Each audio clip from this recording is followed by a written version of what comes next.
ছাত্রদল এবং জাতীয় নাগরিক পার্টি পরস্পর বিরোধী একটা ছোট্ট ঘটনা নিয়ে অবস্থান আমরা দেখছি। একই রকমভাবে আপনাদের দল থেকে আবু হানিফ, যিনি আরেকজন যুগ্ম আহ্বায়ক, যুগ্ম পদ কি ছিল আমি জানি না, যুগ্ম আহ্বায়ক বা যুগ্ম এরকম কোন একটা পদ ছিল, তিনি আবার পার্টি অর্থাৎ নতুন দল পরিত্যাগ করে তিনি আবার তার পুরনো দল গণ অধিকার পরিষদে তিনি ফিরে গেছেন। শুরুতেই ভাঙন ঠিক বলা যাবে না, একজনের যাওয়া আসা দিয়ে ভাঙন কথাটা ঠিক যায় কিনা। আসলে আপনারা তাকে একজন হলেও আটকাতে পারলেন না কেন, বা ছাত্রদলের সাথে এরকম মুখোমুখি পরিস্থিতি যে কোনো ছোট বিষয় হোক আর বড় বিষয় হোক হচ্ছে কেন? না, প্রথমত ছাত্রদলের সাথে আমাদের কোনো মুখোমুখি পরিস্থিতি নাই। এটা আসলে থাকা সমীচীন না, কারণ জাতীয় নাগরিক পার্টি একটি রাজনৈতিক সংগঠন আর ছাত্রদল হলো একটি রাজনৈতিক সংগঠনের ছাত্রদের আলাদা সংগঠন। তো এখানে স্বাভাবিকভাবে যে ঘটনাটি ঘটেছে, যে এই প্রশ্ন উত্তরটা আমি আধা অবস্থায় ছিলাম, সেটা হলো যে সমন্বয়ক পরিচয় যেটা, এদের ভিতরে তো ছাত্র শিবির আছে, ছাত্রদল আছে, আর যারা বৈষম্যবিরোধী ছাত্র আন্দোলন, যারা অন্য কোনো পরিচয় নেয় তাদেরকে কিন্তু আমরা এখন স্বাধীন সমন্বয়ক বলতে পারি, যে তারা বৈষম্যবিরোধী ছাত্র আন্দোলনের সমন্বয়ক।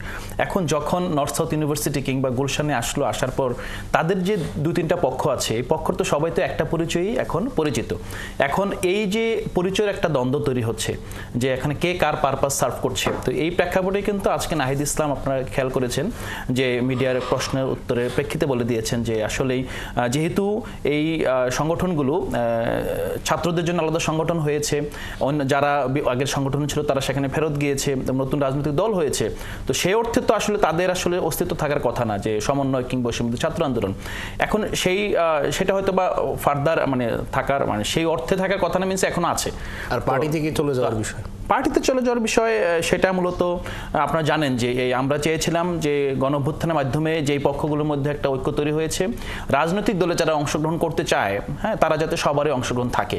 তো সেই প্রেক্ষাপটে কিন্তু আমাদের এখানে বাম দল থেকে, আপনার ডান বিভিন্ন দল থেকে, কওমি মাদ্রাসা ব্যাকগ্রাউন্ড থেকে, তরুণ আলেম সমাজ থেকে, সবগুলো জায়গা থেকে কিন্তু প্রতিনিধিত্ব রাখা হয়েছিল।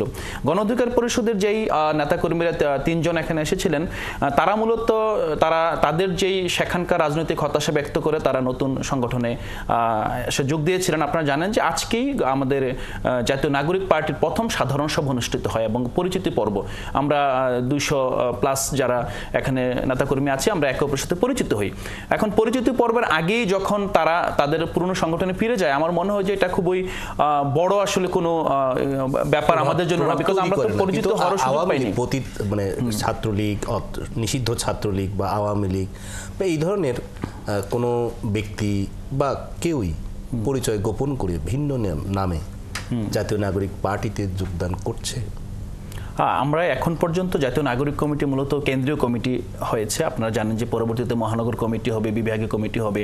এখন আমরা খুবই সচেতন, কেন্দ্রীয় কমিটিতে এখন পর্যন্ত এরকম কোনো নজির নাই। আমরা প্রতিটা ব্যক্তিকে আমরা চেষ্টা করেছি যথাসম্ভব ফেসিবাদের দোসর না এবং ফেসিবাদ বিরোধী আন্দোলনে যারা যুক্ত ছিলেন তাদেরকে কিন্তু এই পার্টিতে স্থান দেওয়া হয়েছে। আমরা ভবিষ্যতে আমরা চেষ্টা করব যাতে আমাদের অন্যান্য যখন কমিটি হবে যথাসম্ভব ফেসিবাদ বিরোধী শক্তিকে আমরা আমাদের কমিটিতে অন্তর্ভুক্ত করার।